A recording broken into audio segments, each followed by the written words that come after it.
There are secrets that should remain buried in the depths of time, lost in the shadows of history. Unfortunately, I wasn't that lucky. My name is Daniel Kovacs, and what I'm about to tell you will change the way you see the world forever, if you can sleep after reading this. It was 1985, and I was just a young scientist fresh out of college, eager to make a difference in the world. I was recruited for a top-secret government project, something so confidential that I didn't even know the real name of the facility where I worked. We called it Facility X, buried deep in a mountain in the New Mexico desert. The air in there was always cold and sterile, smelling of ozone and fear. Endless gray concrete corridors led to laboratories full of equipment that looked like something out of a science fiction movie. But none of this prepared me for what I saw on that fateful night of July 12th. I was working overtime, analyzing radiation data from a recent experiment. The silence was broken only by the low hum of computers and the occasional beep of equipment. That's when the lights flashed, once, twice, 3 times. I thought it was strange, but not alarming, until I heard the scream. It was a sound that didn't belong in this world. Sharp, metallic, reverberating through the walls as if the installation itself was screaming in pain. Instinctively, I ran out into the corridor, my heart hammering in my chest. The alarm began to sound, red lights flashing frantically. Scientists and security guards were running in all directions, some shouting unintelligible orders, others with faces contorted in sheer terror. "Kovacs!" The voice of Dr. Weiss, my supervisor, cut through the chaos. He grabbed my arm with surprising strength for a man of his age. "Come with me, now!" We followed corridors I had never seen before, descending deeper and deeper into the bowels of the mountain. The air grew thicker, charged with a static electricity that made the hairs on the back of my neck stand on end. Finally, we reached a massive steel door. Weiss typed in a code, his hand visibly shaking. The door opened with a pneumatic hiss, revealing a huge circular chamber. In the center, suspended by cables and surrounded by a shimmering force field, was something. I can't find the words to describe it adequately. It was as if someone had taken non-Euclidean geometry, bent reality, and created an object that shouldn't exist in our universe. "My God," I whispered, my mind struggling to process what I was seeing. "What is that?" Weiss swallowed. "It's the reason you're here, Kovacs. It's the weapon that will change the course of the Cold War. It's extraterrestrial." At that moment, as if responding to Weiss' revelation, the object began to pulsate. Waves of invisible energy emanated from it, making the air vibrate. Equipment around the room began to fail, sparks flying. "She's unstable," shouted a technician. "We can't contain it." Weiss cursed softly. "Activate the Omega Protocol, now!" Even louder sirens began to sound. A robotic voice announced coldly, "Attention, Omega Protocol activated. All employees must evacuate immediately. Self-destruct in T-minus 10 minutes. The chaos that followed is a blur in my memory. I remember running, pushing, screaming. The ground shook violently, and I heard the sound of metal twisting and concrete cracking. Somehow, I managed to reach the surface. The cool desert night air has never been so welcome. As I staggered away from the entrance to the facility, I heard a deafening roar from deep within the earth. I turned just in time to see a column of blue-green light erupt from the mountain, piercing the night sky. For a brief moment, the stars seemed to move, dancing in impossible patterns. Then came the shockwave. I was thrown to the ground, my ears ringing. When I finally managed to get up, the entrance to Facility X had disappeared, replaced by a smoking crater. In the days that followed, government agents interrogated us incessantly. We were threatened, blackmailed, and finally forced to sign confidentiality agreements so strict that they made the existence of the facility and everything that happened there a feverish fantasy in our minds. But I couldn't forget. The images of that night haunted me, invading my dreams and haunting me in my waking hours. I started researching, digging through files, connecting the dots that the government had painstakingly tried to erase. What I discovered chilled me to the bone. The weapon we were studying wasn't just extraterrestrial. It was something far beyond our comprehension. Something that shouldn't have been brought into our world. And the worst part, I have reason to believe that not everything was destroyed that night. That fragments of this alien technology survived and are being studied in secret to this day. That's why I'm writing this report. As a warning, as a cry in the dark. Because what I saw in that chamber, what I felt when that energy pulsed, it wasn't just a weapon. It was something alive, something conscious. And I have the terrible feeling that, wherever it is now, it's waiting. Waiting to finish what it started in 1985 in a secret facility in the New Mexico desert. And when that happens, may God have mercy on our souls. The years following the incident at Facility X were a blur of paranoia and obsession. I had lost my job, my scientific credibility, and gradually, my sanity. The search for the truth became my only reason for living. Initially, I tried to move on. I got a mediocre job in a commercial laboratory, analyzing soil samples for construction companies. But every time I turned on a microscope, my mind went back to that underground chamber, to the impossible object that pulsed with alien life. It was on a rainy fall night in 1992 that everything changed. I was in my small apartment in Albuquerque, surrounded by piles of old newspapers and scribbled notes. The TV hummed in the background, more of a white noise to fill the silence than anything I was actually watching. And then I heard it. A series of unexplained disappearances in the region. My head snapped towards the screen. The local reporter was talking about missing people in a small town about 100 miles from the location of the former X facility. Normally, I would have ignored it as just another sad local news story. But something in the tone of the report, in the description of the events, made my blood run cold. Witnesses report seeing strange lights in the night sky before the disappearances. Lights in the sky, like that blue-green column that pierced the stars on that fateful night. My hands were shaking as I picked up the phone. I dialed a number I hadn't used in years, praying that it still worked. Hello? The voice was cautious, almost a whisper. Dr. Weiss? It's Kovacs. A long silence. Then, Daniel? My God, kid. I told you not to contact. Doctor, it's happening again. Have you seen the news? Another silence, this time heavy with meaning. Get over here, now. The drive to Weiss's house was a blur of rain and frantic thoughts. I found him waiting on the porch, an aged and bent figure, so different from the confident man I had known years ago. Come in, he muttered, glancing nervously at the dark street. Quickly. The interior of the house was a maze of books, papers, and electronic equipment. Computer screens flashed with graphs and data that I couldn't understand at first glance. You were right to be suspicious, Weiss said, guiding me into his makeshift office. It wasn't all destroyed that night. My heart raced. What? How do you know? He sighed heavily, sinking into a worn chair. Because I helped hide what was left.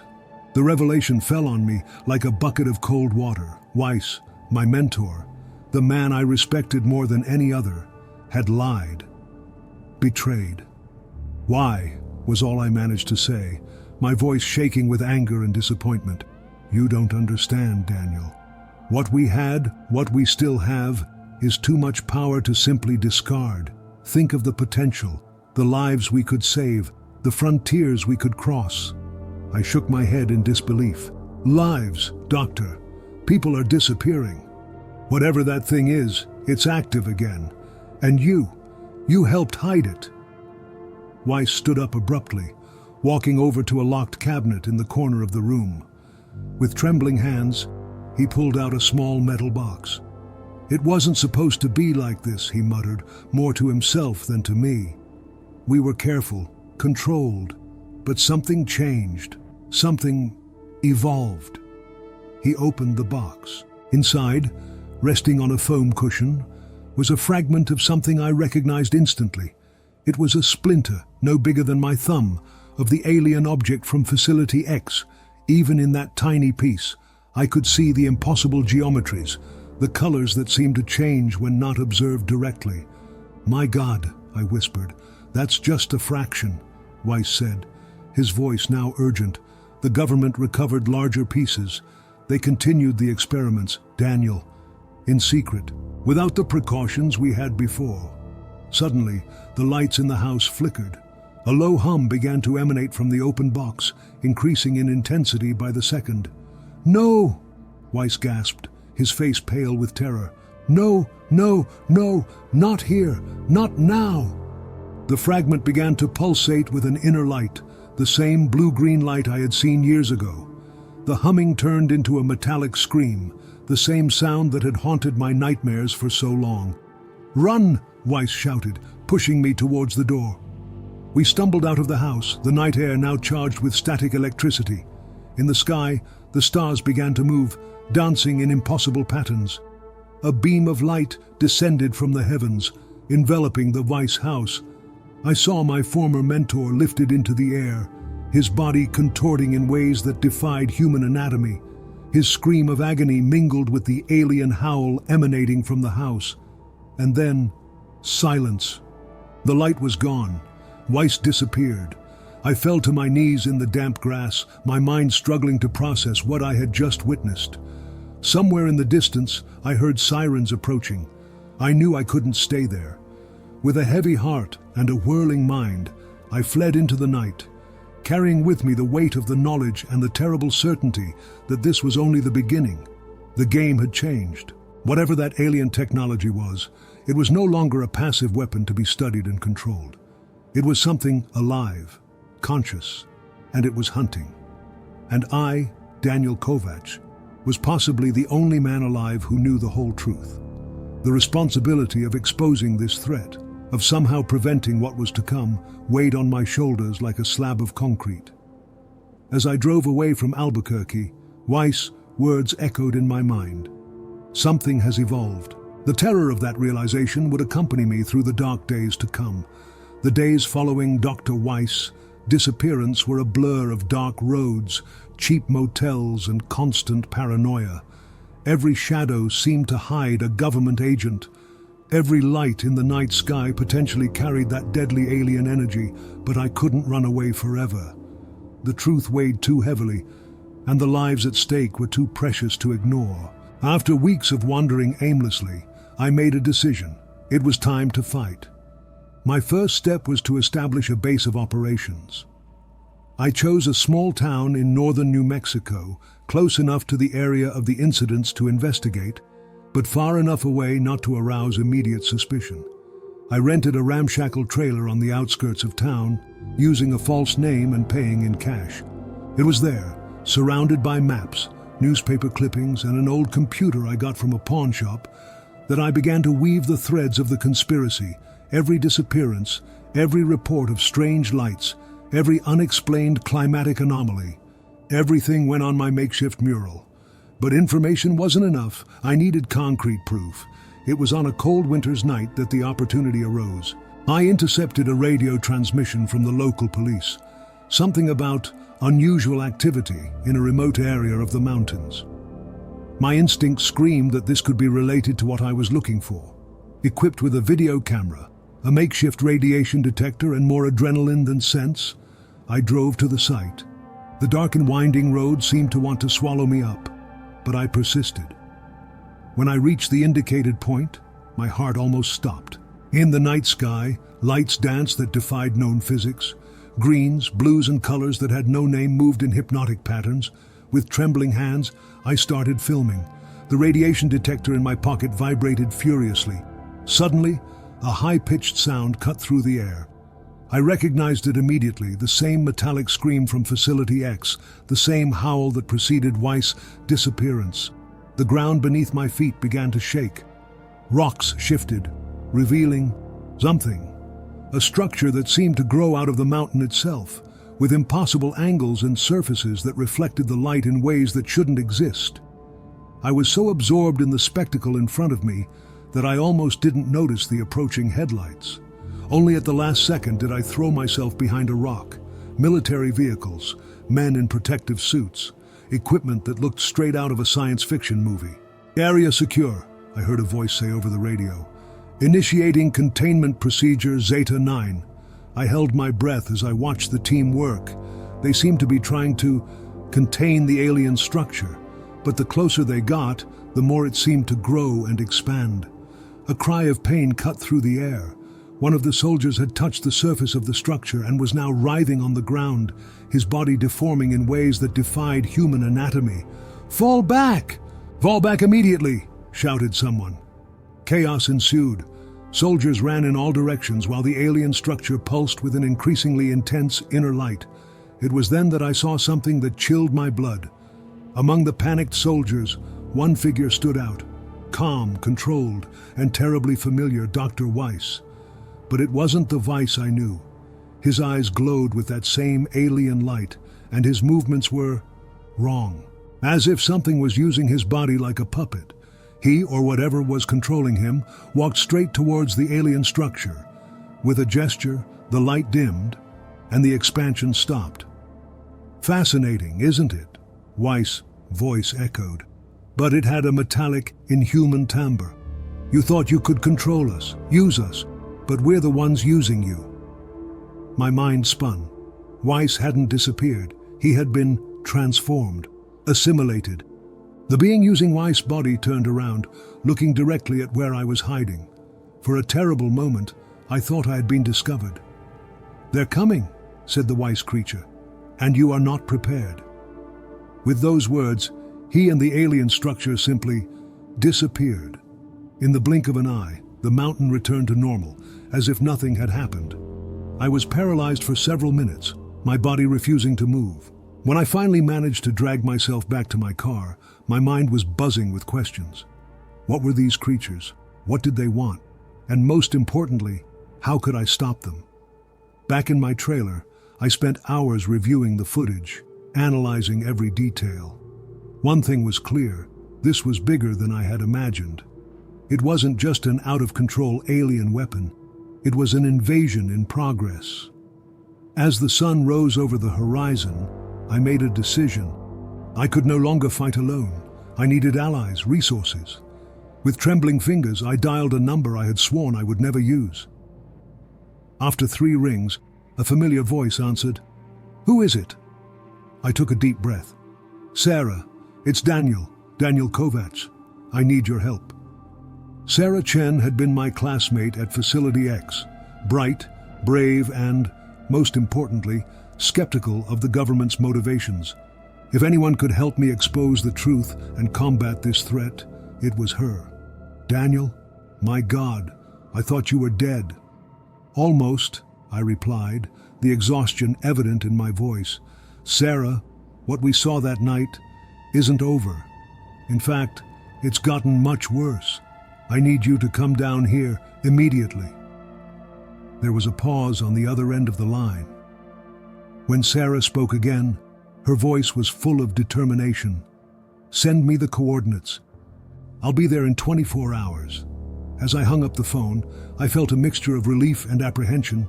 The battle had only just begun, and I knew that the days ahead would be the most dangerous of our lives. But for the first time in years, I felt a spark of hope. With Sarah by my side, maybe, just maybe, we had a chance of saving humanity from the horror that was approaching from the stars. The 24 hours that followed my call to Sarah were the longest of my life. Every sound made me jump. Every shadow seemed to hide a threat. I spent the time organizing my findings, preparing to explain the inexplicable. When I finally heard a knock on the trailer door, my heart almost stopped. With my hand trembling on the handle of a makeshift gun, I opened the door. Sarah Chen was there, exactly as I remembered her, except for the extra years etched on her face and the look of fierce determination in her eyes. "Daniel A.," she said, her voice a mixture of relief and concern. "You look like hell." I couldn't help a bitter laugh. "I feel worse than I look. Come in, quick." As soon as Sarah entered, I began to pour everything out. The night at the Weiss house, the subsequent discoveries, and the terrible encounter on the mountain. She listened in silence, her eyes widening as the story unfolded. "My God, Daniel," she murmured when I'd finished. This is unbelievable. But you believe me, don't you?" I asked, hating the tone of desperation in my voice. Sarah was silent for a long moment, her eyes roaming over the maps and notes that covered the walls of the trailer. Finally, she turned to me. "Yes," she said firmly. "I believe in you, and I'm going to help." The relief I felt was almost overwhelming. I was no longer alone in this impossible struggle. Over the next few days, Sarah and I worked tirelessly. She brought with her a wealth of knowledge and resources that I didn't have. While I had spent years hiding, Sarah had stayed in the academic world, building connections and gaining access to information that was now proving invaluable. It was Sarah who first noticed the pattern in the disappearances. "Look," she said, pointing to the map that covered an entire wall of the trailer. "They're not random. They're moving in a spiral, getting closer to something." I followed the line her finger traced and felt a shiver run down my spine. The center of the spiral was a small town called Hope's End. "What a fitting name," I muttered darkly. Sarah ignored my morbid comment, her eyes shining with the excitement of discovery. "We need to go there, Daniel. Whatever they're looking for, it must be at Hope's End." Part of me wanted to argue, wanted to keep us safe in our little refuge, but I knew she was right. We couldn't just react, we needed to be proactive.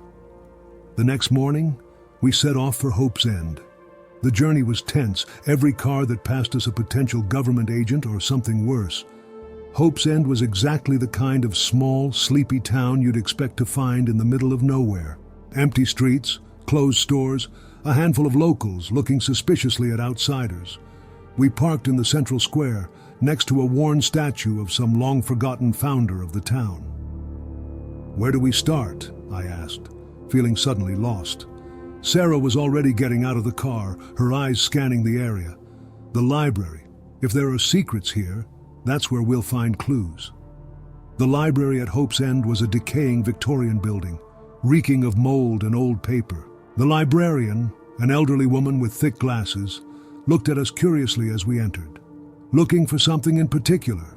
she asked, her voice surprisingly strong for someone of her age. Sarah took over, smiling sweetly. "Actually, yes. We're researching local history for a university project. Do you have any material on the town's origins?" The librarian seemed to perk up with interest. "Oh, yes. We have some fascinating documents in the archives. Come with me." As we followed the lady through the dusty corridors, I couldn't help but notice something strange. The bookshelves seemed to vibrate. An almost imperceptible hum filled the air. Sarah must have noticed it too, because she squeezed my arm, her eyes alert. The librarian led us to a back room full of old boxes and files. "Here's everything we have on the foundation of Hope's End. Make yourselves at home." As soon as she left, Sarah and I started frantically going through the documents. Most were what you'd expect. Birth records, town meeting minutes, old black and white photos. But then, buried at the bottom of a dusty box, we found something different. A diary, its leather cover worn by time. "Daniel," Sarah whispered, her voice trembling slightly. "Look at this." I opened the diary and felt my blood run cold. The pages were full of drawings of impossible structures, creatures that defied comprehension, and symbols that made my eyes hurt just to look at them. And in the center of one page, a drawing I instantly recognized, the alien object from Facility X. "My God," I muttered, that's from before, much earlier." Sarah nodded, her face pale. "The date on this diary is 1847. Daniel, they were here much longer than we thought. The buzzing I had noticed earlier increased in intensity. The lights flickered. "We need to get out of here," I said, the urgency evident in my voice. But when we turned towards the door, we found our way blocked. The librarian was there, but she was no longer the harmless old lady who had welcomed us. Her eyes glowed with that familiar alien light, and her body seemed distorted. "You shouldn't have come here," she said, her voice now a dissonant chorus of tones. "But now that you are, well, they'll be very interested to meet you." Sarah and I stepped back, pressing ourselves against the bookshelves. The buzzing was now deafening, and I could feel the ground shaking beneath our feet. "Daniel," Sarah shouted over the noise, "what do we do now?"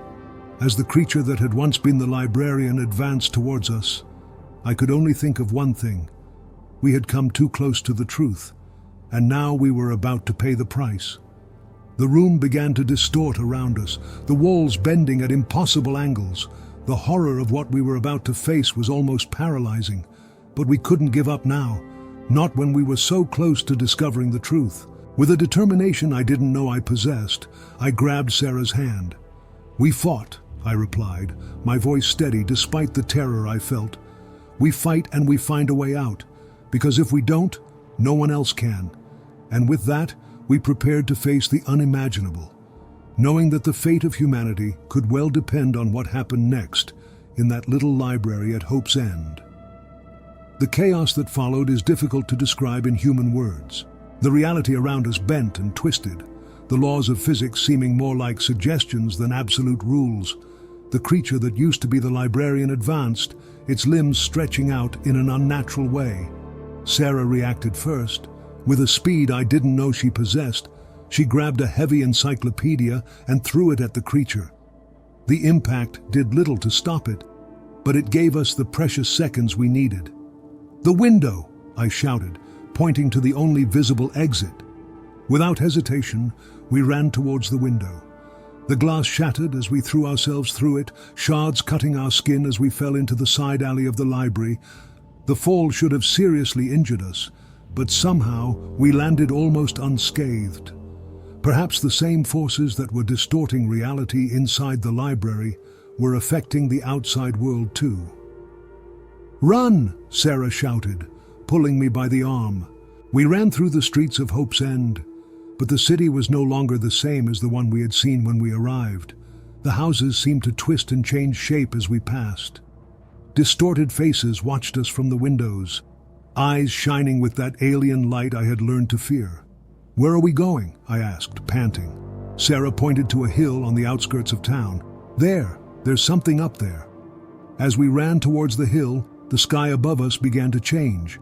The clouds moved in impossible patterns, forming symbols that made my head hurt just to look at. We reached the top of the hill, exhausted and terrified. What we saw there left us paralyzed with astonishment and horror. A colossal structure loomed before us, its shapes defying human comprehension. It was as if someone had taken non-Euclidean geometry and turned it into architecture. At the center of the structure, pulsing with that familiar blue-green light, was a gigantic version of the alien object from Facility X. "It's a portal," Sarah whispered, her voice a mixture of fear and scientific awe. "They're trying to open a path to somewhere." Before I could reply, a familiar voice echoed behind us. "Impressive, isn't it?" We turned to find Dr. Weiss, or what was left of him. His body seemed to be in constant flux, oscillating between human form and something else. "Why, Weiss?" I asked, anger and sadness fighting in my voice. "Why help these things?" The being that had once been Weiss smiled, a gesture that looked wrong on his transformed face. "Help? Oh, Daniel, you still don't understand. We're not helping them. We are them." Sarah stepped forward, her eyes shining with a mixture of horror and scientific fascination. "What do you mean?" "Evolution, my dear Sarah," Weiss replied, his voice now a chorus of dissonant tones. "The next step in human evolution. Imagine a consciousness that transcends time and space, free from the limitations of mortal flesh." As Weiss spoke, I noticed movement in the city below. Dozens, maybe hundreds of figures were moving towards us, all with that alien gleam in their eyes. "You're turning people against their will," I accused, bile rising in my throat. Weiss shook his head, an almost paternal gesture. "Some need to be persuaded, but many embrace change willingly, once they understand what is on offer." The structure behind us pulsed, emitting a wave of energy that made the air vibrate. Weiss turned to look at it, an expression of ecstasy on his distorted face. "It's almost time," he muttered. "The portal is almost open. Our brothers on the other side will soon be here." Panic threatened to overwhelm me. Everything we had fought for, everything we had tried to stop, was about to come true. "We can still stop them," Sarah whispered urgently to me. "The diary we found. There were symbols, formulas, if we can understand." Weiss turned back to us, his eyes now completely alien. "Ah, the diary. Yes, a fascinating artifact from one of our first experiments. But it's too late to use it now." With a gesture of his deformed hand, the ground beneath our feet began to move, dragging us towards the alien structure. "Come," Weiss said, his voice now barely recognizable as human. "It's time for you to join us, to evolve." I struggled against the force pulling at us, my mind racing frantically in search of a way out. Sarah grabbed my hand, her eyes meeting mine. "Daniel," she said, her voice steady despite her obvious terror, "do you remember what we discovered about resonance frequencies?" My eyes widened at the sudden realization. During our research, we had theorized that alien technology might be vulnerable to certain sound frequencies. "But we don't have anything to generate that frequency," I replied desperately. Sarah smiled, a smile full of fierce determination. "We have our voices." And then, to my amazement, Sarah began to sing. It wasn't a melody I recognized, but something primal, almost instinctive. After a moment's hesitation, I added my voice to hers. The effect was immediate. Weiss screamed in pain, her body writhing even more. The alien structure began to vibrate, its light pulsing erratically. "No!" Weiss roared, her voice now completely inhuman. "You don't understand what you're doing." But we didn't stop. Our voices rose, the sound reverberating across the hill and the city below. The alien structure shook violently, cracks appearing in its impossible surface. And then, with a sound that defied description, the structure imploded. A wave of energy swept through the area, throwing us to the ground. When I finally managed to get up, the scene had changed dramatically. The alien structure had disappeared, leaving only a smoking crater. Weiss and the other transformed creatures were gone. Sarah stood up next to me, her expression a mixture of exhaustion and disbelief. "Did we make it?" she asked, her voice hoarse from the singing. I looked down at the town below. The houses had returned to normal, and I could see confused people taking to the streets, looking as if they had just woken up from a deep dream. "I guess so," I replied, hardly believing my own words. "At least for now." As the sun began to rise over the horizon, illuminating the remains of what was almost the end of humanity as we know it, Sarah and I sat on the grass of the hill, exhausted but alive. "What do we do now?" Sarah asked after a long silence. I looked at her, at the city below and at the vast sky above. "We keep fighting," I replied, "because now we know they're out there. And if they come back, we'll be ready," Sarah added, a tired but determined smile on her face. As the new day dawned, I knew that our fight was far from over. But for the first time in years, I felt something I had almost forgotten: hope. The days following our victory at Hope's End were a whirlwind of emotions and frantic activity. Sarah and I knew that although we had won a crucial battle, the war was far from over. The first order of business was to deal with the immediate aftermath. The inhabitants of Hope's End were confused, many without clear memories of recent events. We decided that the full truth would be too much for them to bear. Instead, with the help of some of Sarah's trusted contacts in the government, a cover story was created, a gas leak that caused mass hallucinations. It wasn't perfect, but it was better than the terrifying truth. As the city slowly returned to normal, Sarah and I devoted ourselves to an even more important task: understanding and preparing for what might come next. The diary we had found in the library proved to be a goldmine of information. We spent weeks deciphering its enigmatic symbols and formulas, each discovery leading us deeper into the rabbit hole of alien technology. "It's fascinating," Sarah murmured one evening, her eyes tired but bright with excitement. "It feels like they've been here, watching and interacting with us for millennia. But why?" I leaned over her shoulder, looking at the pages full of notes and diagrams. "Maybe we're an experiment for them. Or maybe what, Daniel?" I hesitated, the idea that was forming in my mind almost too terrible to express out loud. Maybe we're the result of their interference, a species created or modified by them. The silence that followed was heavy with the implications of this possibility. Over the next few months, we worked tirelessly. With the help of a few trusted scientists and military personnel, carefully selected and vetted, we began to develop defenses against alien technology. The song that Sarah and I had used to destabilize the portal became the basis for a sonic defense system. We adapted radiation detectors to identify the unique energy signatures of the alien entities. But our greatest discovery came almost a year after the events of Hope's End. It was a night like any other. Sarah and I were in our new underground laboratory, analyzing data from a series of anomalies detected around the world. "Daniel," Sarah called out, her voice tense with excitement. "Look at this." She pointed to a series of graphs on her monitor. At first glance, it looked like just random noise, but the more I looked, the more a pattern began to emerge. "Is that a message?" I asked, hardly believing my eyes. Sarah nodded, her eyes shining. "And that's not all. Look at the origin." My heart almost stopped when I saw the coordinates. That's impossible. The message was coming from deep space. More specifically, from a star system that, according to our best telescopes, shouldn't have any habitable planets. "What does it say?" I asked, my mouth suddenly dry. Sarah worked furiously on the keyboard for a few minutes, her decoding software processing the data. Finally, words began to appear on the screen. "You are not alone. Resist. Help on the way." We were silent for a long moment, the implications of that simple message weighing on us. "This changes everything," I whispered at last. Sarah turned to me, her eyes a mixture of fear and determination. "Yes, it does. But for better or worse." I didn't have an answer for her. The truth was that we didn't know what this new twist meant. Were these new players allies against the threat we faced, or just another alien group with its own dark motives?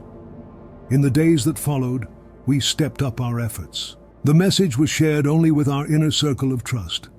The world at large remained ignorant of the silent war being waged in the shadows. One evening, about a month after we received the message, I was alone in the lab, reviewing some data. That's when I noticed something strange in the corner of the room. The air seemed to ripple, like heat rising from the asphalt on a hot summer's day. But as I watched, the distortion began to take shape. My heart raced as I recognized the impossible contours I had first seen in Facility X so many years ago. Instinctively, I reached for the alarm button, but before I could press it, a voice sounded in my mind. It wasn't spoken. It wasn't like anything I'd ever experienced before. It was as if thoughts were being inserted directly into my brain. "Fear not, Daniel Kovacs. We have come to fulfill our promise." The shape continued to solidify, revealing an entity that defied description. It wasn't humanoid, nor did it resemble anything I'd ever seen on Earth.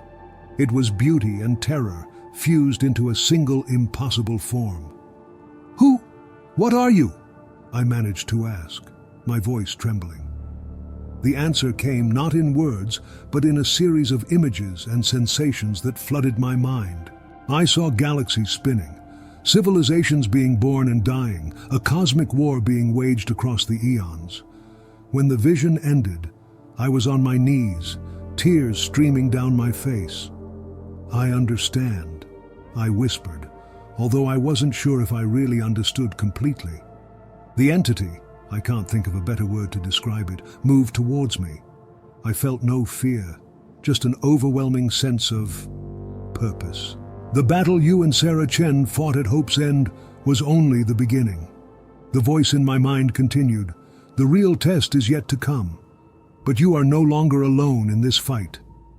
At that moment, I felt as if the weight of the universe was on my shoulders. But I also felt a hope I hadn't experienced since I was a young scientist, eager to make a difference in the world. "What should we do?" I asked. The answer came not in words, but in a deep, instinctive understanding. I knew, without a shadow of a doubt, that the next few years would be the most challenging and important in human history. When Sarah arrived at the lab the next morning, she found me still sitting on the floor, a tired but determined smile on my face. "Daniel, what happened?" I looked at her, seeing not just my partner in this impossible struggle, but a representative of all humanity, imperfect, stubborn, but incredibly resilient. "We have work to do, Sarah," I replied, standing up. "The future has arrived, and it is stranger and more wonderful than we could have imagined." As we prepared for the next phase of our journey, I couldn't help thinking about how far we had come since that fateful night at Facility X. What began as a secret government project during the Cold War had turned into a battle for the fate of not just Earth, but perhaps the entire galaxy. And although the road ahead was uncertain and full of unimaginable dangers, for the first time in years, I felt truly alive, because now we knew the truth. We were not alone in the universe. And with this knowledge came not only responsibility, but also infinite possibilities. The Forgotten Project had become the prelude to the greatest chapter in human history, and I, Daniel Kovacs, together with Sarah Chen and our new cosmic allies, would be on the front line, facing the unknown and shaping the future of our species. Let tomorrow come. We were ready.